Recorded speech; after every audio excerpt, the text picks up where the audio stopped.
Hai listeners, semoga keberuntungan selalu menyertai kalian semua. Balik lagi bersama Mimin di sini. Kali ini kita akan melanjutkan novel romantis Menunggumu di sini. Biar kalian gak penasaran dengan lanjutan kisahnya, yuk langsung saja menuju ke videonya.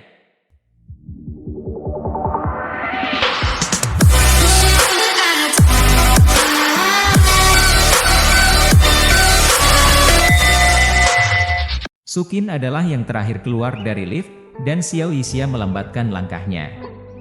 Sukin bertanya, apa yang sedang kau lihat? Xiao Yixia menjawab, memikirkan tentang Song Yan. Sukin dengan nada dingin berkata, apa yang bisa dipikirkan tentangnya? Xiao Yixia tidak punya kata-kata untuk sementara, tersenyum, dan mengelus kepala Sukin. Lampu berwarna-warni mengalir, cahaya-cahaya samar, dan lagu lama dengan volume sangat rendah mengalun di layar. Kedua putri dalam kotak membungkuk di sebelah meja kopi sambil menuangkan air dan anggur. Sukin pergi ke kamar mandi, dan Meng Yanchen minum air di sofa. Xiao Yixia duduk di sampingnya dan mendorongnya. Air di dalam cangkir Meng Yanchen bergoyang dengan sangat ringan. Bagaimana? Xiao Yixia bertanya, apakah ada wanita di sekitarmu akhir-akhir ini? Meng Yanchen menggelengkan kepalanya. Xiao Yixia melirik ke bagian bawahnya, bukankah kamu sedang menyembunyikannya? Meng Yanchen memandanginya dengan enteng, mau mencobanya denganku? Xiao Yixia terlihat jijik, pergi sana. Aku tidak tertarik pada pria. Gadis putri dalam kotak diam-diam tertawa, dan Xiao Yixia pura-pura marah. Kenapa kau tertawa? Gadis kecil tahu bahwa dia tidak marah dan tertawa dengan lebih lebar. Xiao Yixia menepuk wajah Meng Yanchen. Aku bertanya padamu, apakah dia tampan? Meng Yanchen membuka tangan Xiao Yixia. Pergi. Gadis kecil mengerutkan bibirnya dan tersipu. Xiao Yixia bertanya lagi, apakah dia tampan? Ah, dia. Kedua gadis kecil itu mengangguk. Xiao Yixia terus menggoda gadis itu, dia tampan. Apakah aku tampan? Meng Yanchen tidak tahan lagi. Apakah kau bosan? Seorang gadis kecil berani mengangkat dagunya pada Meng Yanchen, dia. Xiao Yixia tersenyum dan menutup matanya, menatap gadis itu. Setelah 1 detik, bibirnya tersenyum, kamu tidak mendapatkan tips malam ini. Gadis kecil yang tidak mendapatkan tips tergoyah olehnya. Xiao Yixia berhenti berbicara, makan sepotong jeruk, dan tiba-tiba berkata, hari itu, Xiao Qin mengatakan sesuatu padaku. Meng Yanchen melihat ke arahnya. Xiao Yixia berkata, dia mengatakan bahwa ibumu memberitahunya bahwa yang disebut kehidupan adalah bahwa kamu tidak bisa mendapatkan apa yang paling kau inginkan. Itu justru karena kamu tidak bisa mendapatkannya. Jika kamu benar-benar mendapatkannya, kamu akan segera tertinggal. Meng Yanchen menatapnya. Xiao Yixia lanjut berkata, dalam hidup yang begitu panjang, sudah merupakan berkah besar untuk menikmati apa yang ada di tanganmu. Tidak pantas untuk mengorbankan apa yang kamu miliki dan mengejar apa yang kau inginkan. Saat itu, Sukin keluar dari kamar mandi, dan Meng Yanchen menarik pandangannya dan meminum sejumput anggur merah. Gadis kecil yang menuangkan anggur bertanya, Yige, apakah masih ada sesuatu yang kau inginkan tetapi tidak bisa kau dapatkan?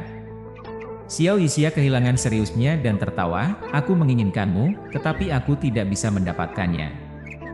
Gadis kecil tidak tahan dengan kegembiraan itu dan tertawa malu-malu, tersipu merah seperti segelas anggur. Ponsel Xiao Yixia bergetar dan bergoyang di atas meja. Meng Yanchen melirik, ambil. Apakah ada sesuatu lagi yang baru saja kau turun untuk itu?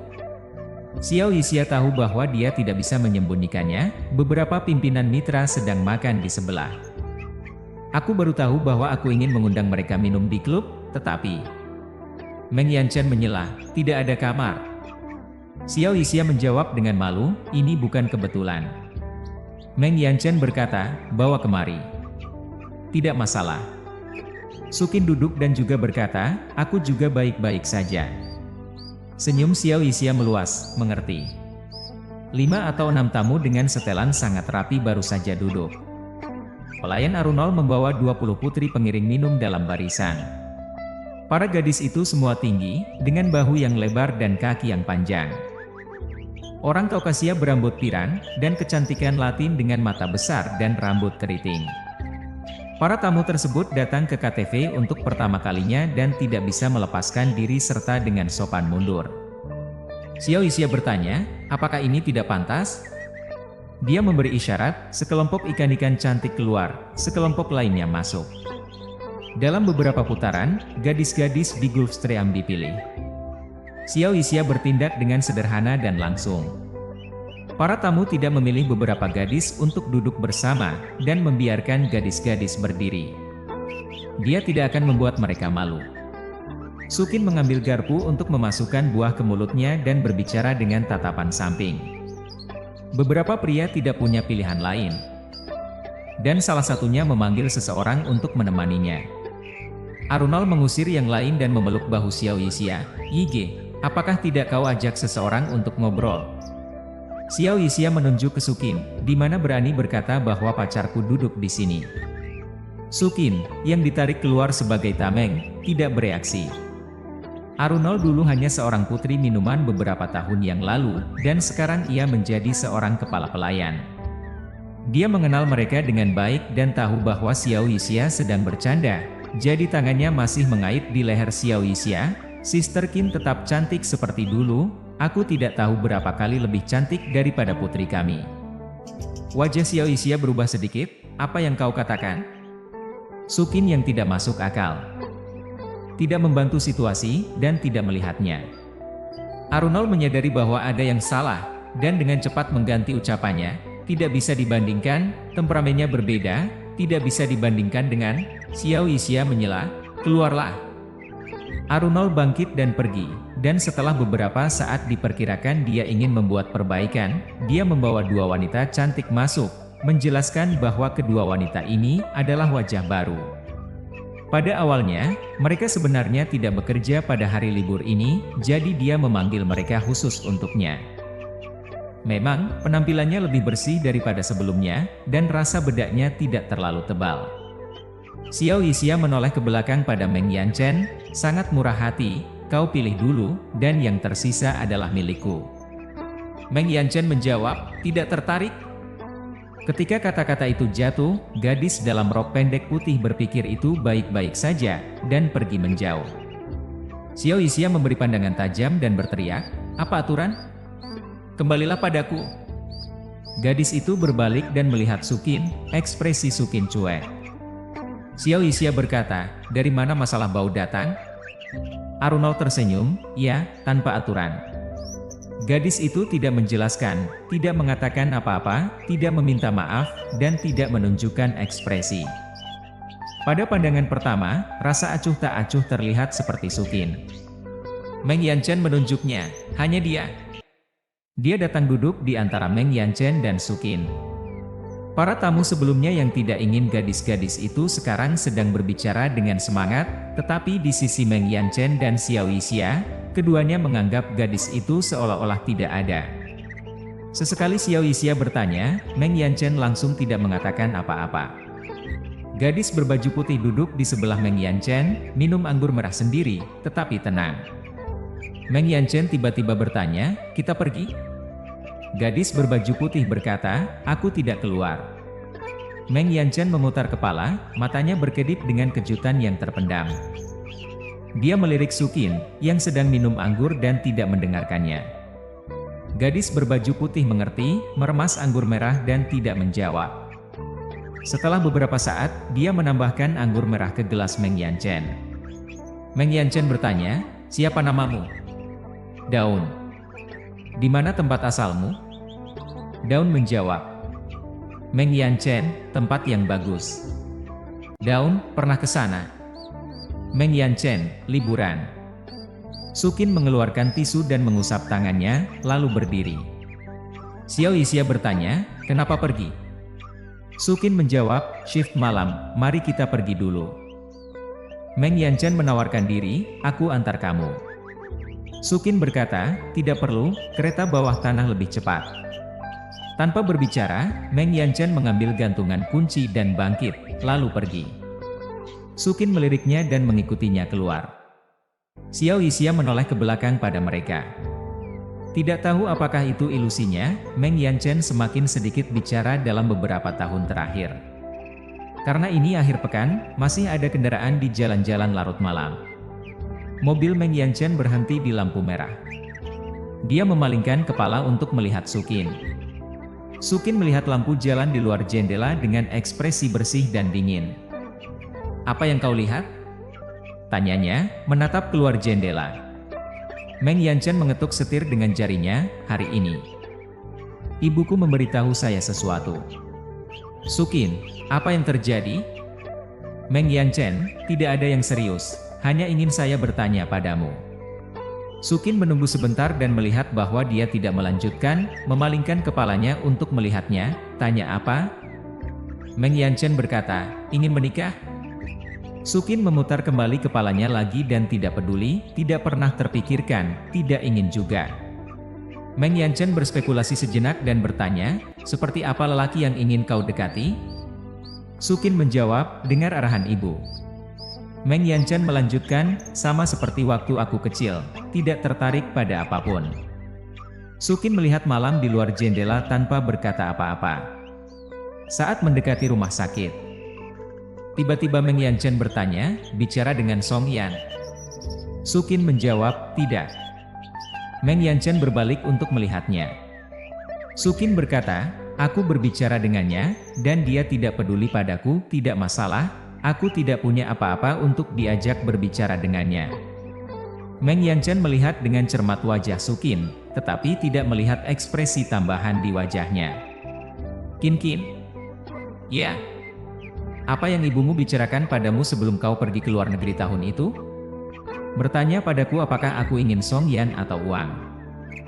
Sukin berbalik untuk melihat Meng Yanchen dan berkata, "Tentu saja aku menginginkan uang." Meng Yanchen menatapnya, matanya penuh kompleksitas sejenak. Namun, Sukin mengangguk ke arah kepala, lampu hijau menyala. "Ayo pergi." Sukin membantu Direktur Gao Liang menyelesaikan operasi jantung paru. Pihak lain adalah seorang pria paruh baya yang menderita serangan jantung pada malam hari. Akhirnya, mereka datang untuk memberikan pertolongan dan melihat dua wanita bertengkar di ruang operasi. Ternyata kekasih pria itu adalah kekasih laki-laki, tetapi sekarang dia ditampar oleh istrinya. Banyak perawat yang merayu. Sukin dengan tenang mengelilingi orang-orang yang sedang bertengkar dan meninggalkan lorong. Kembali ke kantornya, jarang ada kejadian dalam setengah jam tanpa hiruk-pikuk. Tetapi seringkali saat pergantian shift akan datang, itulah saat terjadi banyak keadaan darurat. Sebelum meninggalkan pekerjaan, Sukin telah beberapa kali mengalami pertolongan pertama bedah. Dalam kasus seperti ini, tidak mungkin memperpanjang lembur tanpa batas. 10 menit sebelum pergantian shift, hanya seorang pekerja kantoran berlumuran lumpur akibat digigit kucing liar datang untuk berobat. Sukin sedang menanganinya, dan terdengar langkah tergesa-gesa dan tangisan di luar. Ada pertanyaan, "Lengan terluka, di mana melihat dokter?" Langkah kaki semakin mendekat.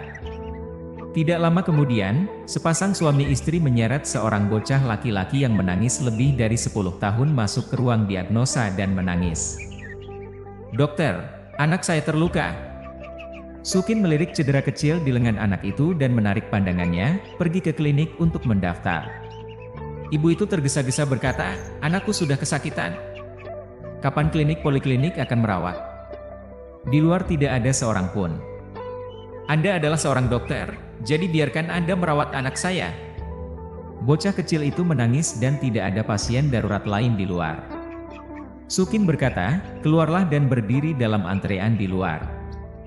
Ibu itu tidak puas, tapi Sukin mengangkat kepala, "Ada pasien di sini."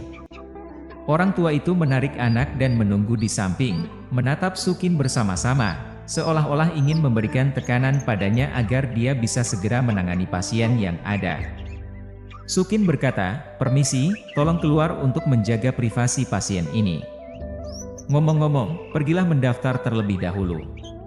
Kedua orang tua enggan menarik anak itu kembali ke pintu, hanya saja mereka tidak meninggalkan ruang diagnosa.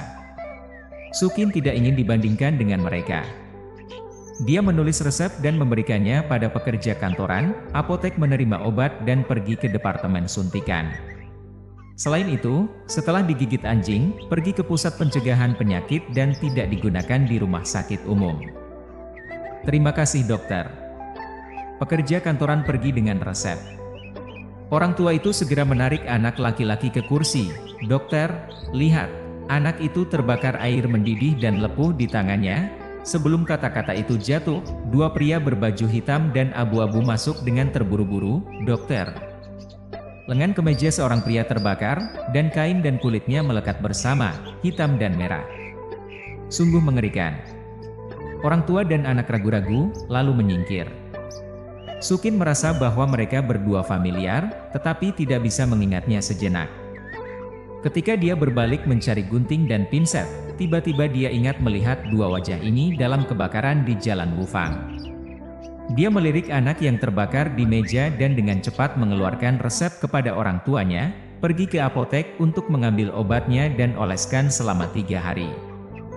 Setelah berbicara, dia berbalik kepada perawat, Xiaonan, panggil dia dan siapkan untuk operasi. Ayah itu tidak percaya ketika melihat ini. Dokter, kau belum melihat anakku.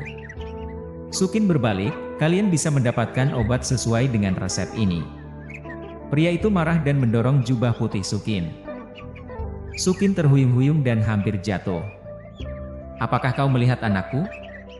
Ah, belum kulihat 10 detik. Kau baru saja meresepkan obat jika kau belum mengerti? Apa kau bertanya kepada kami apa yang terjadi pada kami? Sukin, aku ingin berbicara dengan dokter dan pergi mendaftar di klinik. Berbalik kepalaku, Xiao Bei, bawa ini ke ruang sebelah dan siapkan untuk operasi.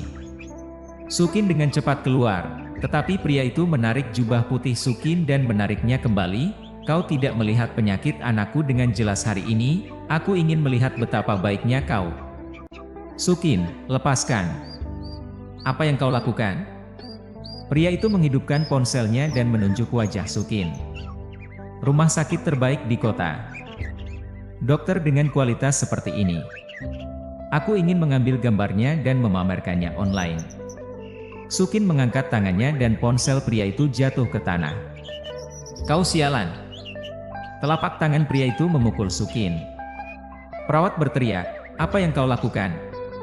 Sukin berjuang keras, tetapi dia tidak cukup kuat untuk menghindarinya, dan melihat tamparan jatuh padanya, tetapi cahaya dingin berkedip di matanya, tetapi sia-sia. Tamparan itu tidak jatuh. Seseorang pria yang gagah, tegap, dan akrab berdiri di depan Sukin untuk menghalangi tamparan.